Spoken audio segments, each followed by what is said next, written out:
পলাশবাড়ী পৌরসভায় RCC drain নির্মাণ কাজের উদ্বোধন। এমকে টেলিভিশনের নিয়মিত সংবাদে আপনাদের স্বাগত জানাচ্ছি আমি আশুরা খাতুন নদী। শুরুতেই শুনলেন সংবাদ শিরোনাম, এখন ডেস্ক থেকে বিস্তারিত।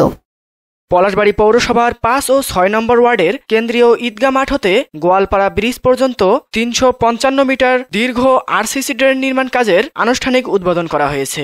৮ মে বৃহস্পতিবার সকালে পলাশবাড়ী পৌর প্রশাসক ও সহকারী কমিশনার ভূমি আল ইয়াসা রহমান তাফাদার এ নির্মাণ কাজের উদ্বোধন করেন। জানা গেছে ২০২৪-২৫ অর্থবছরে বিশ্ব ব্যাংকের অর্থায়নে কোভিড-১৯ সহায়তায় প্রকল্পের আওতায় ৭৮,২৮,৩৯৪ টাকা ব্যয়ে ড্রেন নির্মাণ কাজটি বাস্তবায়ন করছে পলাশবাড়ী পৌরসভা। নির্মাণ কাজের দায়িত্বপ্রাপ্ত গাইবান্ধার ঠিকাদারি প্রতিষ্ঠান AR ইঞ্জিনিয়ারিং এর স্বত্বাধিকারী মোহাম্মদ শরীফুল ইসলাম জানান, চলতি অর্থবছরের জুন মাসের মধ্যেই প্রকল্পটি শেষ করার লক্ষ্যে কাজ এগিয়ে চলছে।